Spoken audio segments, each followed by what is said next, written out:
Holiday times means sweets for a lot of us, and anything that we can do to try and improve the nutrition profile is a good thing. So today we're going to do dark chocolate covered dried fruit.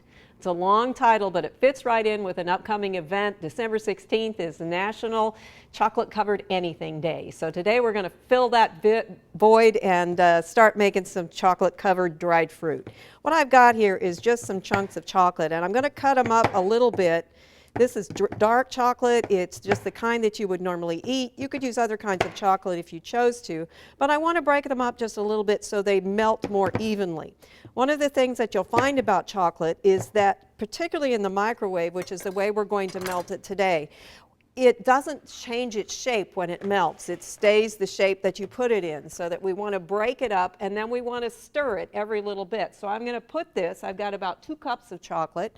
Again, dark chocolate in this case, but you could switch that if you chose to. I'm going to put it in here on high for about 45 seconds to a minute. You want to check it and stir it because you can't tell by looking whether or not it's getting anywhere close to being ready to go. Well, you notice that you really don't see that there's been much change in the chocolate at this point until you start to stir. It still looks like it's got those same big chunks. Remember also that you want to be real careful with this, not to let it get wet. Water and chocolate at this stage are major enemies, and what happens when there's a little bit of water in here is it causes the chocolate to seize. It becomes one big gray mass that will never melt and will forever be nice and grainy.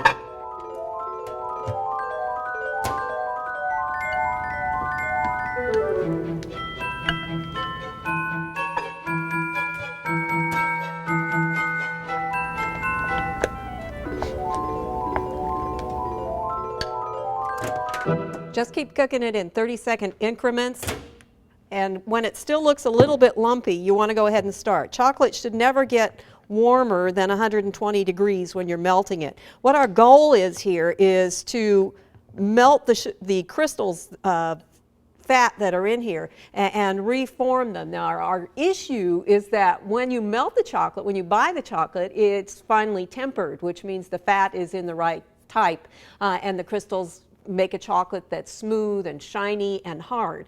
When you melt it, you have 4 options for those crystals to reform, and we want to try and get the beta crystals to come back. And so if you need to temper it, which is what is involved in getting it back into that right shape, this is how you do that. And you can also add, only melt 2/3 of the chocolate, then stir in that last third, and that will seed it with the right type of crystal and enable you to get the chocolate the way you want. Once you get it nice and smooth like this, then you take your dried fruit. Now remember, you could do this also with fresh fruit, but if you're choosing to use it with fresh fruit, it's going to store much less time, obviously. But you also want to make sure that it's perfectly dry because you don't want to seed it with any of that water even at this point. And this is so much fun. You get the whole family involved in here. You've got the chocolate nicely melted. Just dip it in about halfway or 2/3. Or all the way if you wanted to, with some dried fruit, of some that you have made from last summer, some that you purchased from the store, and you just simply let it dry. Now it's best also to make sure that the house is cool when you're doing this, 70 degrees or so. This isn't something you want to do by the fire because it's going to keep the chocolate from melting smoothly. However, when you do get the chocolate melted, what you can do is set your bowl on top of a heating pad or a hot plate, something like that, that will keep the chocolate from setting too quickly. If it does set, you can put it back in the microwave for a few minutes. And this is so much fun if you have dried pears, dried apples.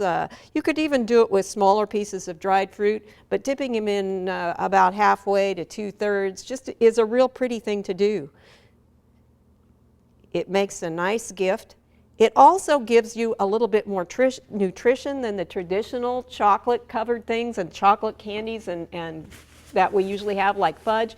It gives you the nutrition that's in the fruit, gives you the fibers in the fruit, gives you all the great taste and the nutritional benefits of the chocolate as well.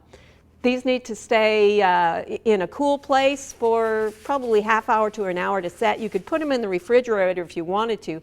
Just again, make sure that no moisture comes in contact with them at this stage either, because they will turn gray if moisture is in the environment. It causes some of the sugar that's in the candy to be pulled out and dissolve on the top of the candy and gives it that gray look. So not tempering or storing it with moisture.